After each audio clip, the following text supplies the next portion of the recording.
পহরডাঙ্গা ইউনিয়নের বিএমপির সভাপতি মোহাম্মদ কাবুল বিশ্বাস উনি ওইটা দায়িত্ব নিয়ে ওই গাছ বিক্রি করে এবং ওর থেকে কিছু লগ এবং জ্বালানি এগুলো বিক্রি করে মোট নড়াইলে কবরস্থানের গাছ বিক্রির টাকা আত্মসাতের অভিযোগ। বিস্তারিত থাকছে নজরুল ইসলাম নবীর প্রতিবেদনে। নড়াইলের কালিয়া উপজেলার সরসপুর পহরডাঙ্গা ঈদগাহ কবরস্থানের গাছ ও ডালপাড়া বিক্রির টাকা আত্মসাতের অভিযোগ উঠেছে পহরডাঙ্গা ইউনিয়ন বিএনপির সভাপতি কাবুল বিশ্বাসের বিরুদ্ধে। অভিযোগ করেছেন ঈদগাহ কবরস্থান কমিটির সদস্যরা, তবে কাবুল বিশ্বাস অভিযোগ অস্বীকার করেছেন। স্থানীয় সূত্র ও কবরস্থান কমিটির সদস্যরা জানান, বিদ্যুৎ লাইনের মেরামতের সময় কালিয়া বিদ্যুৎ অফিসের উদ্যোগে কবরস্থানের একাধিক গাছ ও ডালপালা কাটা হয়। এরপর বিএনপি নেতা কাবুল বিশ্বাস দলীয় প্রভাব খাটিয়ে কাটা গাছ ও ডালপালা বিক্রি করে দেয়। বিক্রির প্রায় 17,000 টাকা কমিটির কাছে জমা না দিয়ে আত্মসাৎ করেন বলে অভিযোগ রয়েছে। কবরস্থানের কমিটির ক্যাশিয়ার জাহাঙ্গীর মোল্লা বলেন, ওই গাছ ও ডালপালার বিক্রির কোনো টাকা আমার কাছে জমা হয়নি। কমিটির সভাপতি মোহাম্মদ আহসান আলী শিকদার লাবু বলেন, টাকাগুলো কাবুল বিশ্বাসের কাছে রয়েছে, এখনও কমিটির কাছে দেননি। তার কাছে টাকা থাকা ঠিক হচ্ছে না বলে মনে করি। স্থানীয়রা অভিযোগ করে বলেন, এর আগেও কাবুল বিশ্বাস সরকারি রাস্তার গাছ বিক্রির ঘটনার সঙ্গে জড়িত ছিলেন। এবার কবরস্থানের গাছ বিক্রির ঘটনায় নতুন করে সমালোচনা শুরু হয়েছে।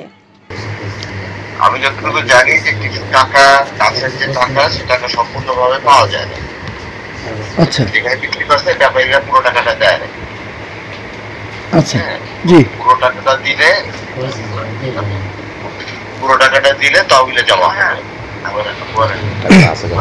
বর্তমানে টাকাটা আছে কার কাছে? যে টাকাটা আপনার পাওয়া গেছে এই টাকাটা কি ক্যাশিয়ারের কাছে জমা হয়েছে নাকি? না, জমা হয়নি, এখনো জমা হয়নি।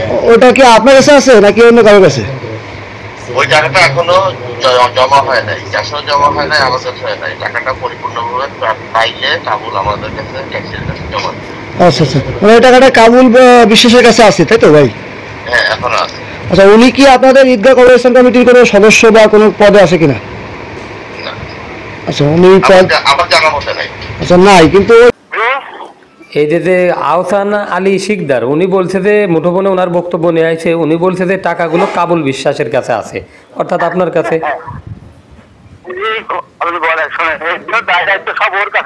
জি, কিন্তু এইটা একটা বিষয় আছে যে ও আমাকে প্রতিপন্ন করার জন্যই এই জিনিসগুলো করতে আগে একটা মনে হয় দেখছিলাম যে গাছ কাটা একটা ছবি দিয়ে।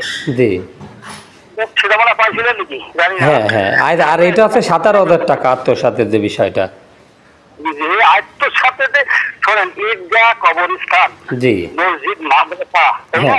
জি, আমরা তো মুসলমান, আমরা তো হিন্দু না। না, ধর্মীয় প্রতিষ্ঠান। এখানে কমিটিতে যারা দায়িত্ব থাকবে, ক্যাশিয়ার আছে, সভাপতি আছে, ওনাদের কাছে থাকে অর্থগুলো, আমরা তো এটা জানি। আপনার কথা সবই ঠিক আছে, কিন্তু হলো আমাকে প্রতিপন্ন করার জন্য এগুলো করতেছে। গাছের ভিতর দিয়ে বিদ্যুতের লাইন টানানো হয়। লাইন টানানোর সময় বিদ্যুতের লোকজনের ডাল কাটিয়ে রাস্তা পরে ফেলে, পরে আমি কিসেন নিয়ে ওই ডাল কাটি আমি গাদি দিয়ে রাখার পরে আমি সভাপতিতে জানাই আমি ওই ডাল কাটাগুলো কিসেন নেওয়ার পরে ওই বিক্রির সময় পহরডাঙ্গা ইউনিয়নের বিএমপির সভাপতি মোহাম্মদ কাবুল বিশ্বাস উনি ওইটা দায়িত্ব নিয়ে ওই গাছ বিক্রি করে এবং ওর থেকে কিছু লগ এবং জ্বালানি এগুলো বিক্রি করে সর্বমোট আমি 27,000 টাকা বিক্রি করি। সেখান থেকে 10,000 টাকা কিষেন খরচ যায়, কিষেন খরচ বাদ দিয়ে 17,000 টাকা কাবুল বিশ্বাসের কাছে থাকে। এই কথাগুলো আমি সভাপতিকে জানাই এবং যে দায়িত্বে ক্যাশিয়ার আছে তাহাকেও জানাই যে এত টাকা বিক্রি ওই টাকাটা উনি নেছে এবং ওই টাকাটা অদ্যবধি এখনও কবরস্থানের ফান্ডে জমা হয় নাই। এটা আমি কয়েকদিন আগেও আমি সভাপতির কাছে জিজ্ঞেস করছি এবং ক্যাশিয়ারের কাছে জিজ্ঞেস করছি, উনি বলছে যে না, ওই টাকা এখনও জমা হয় নাই। এই পন্থী উনি প্রায় 6 থেকে 7 মাস এই টাকাটা ওনার কাছে রয়েছে, এটা আমি জানি। আমার জানা মতে কোনো সদস্য বা কোনো পদে উনি নেই, কমিটিতে উনি নেই। উনি পকেটে রাখা ওনার সম্পূর্ণ 2 গ্রামবাসী, আমাদের ঈদগাহ কবরস্থানের যে মুরব্বীরা আছে 2 গ্রামের লোকজন এবং তাদের অনিচ্ছা এবং তারা জানে না, তাদের অজানা অবস্থায় উনি এইটা নেছে। ওনার উদ্দেশ্য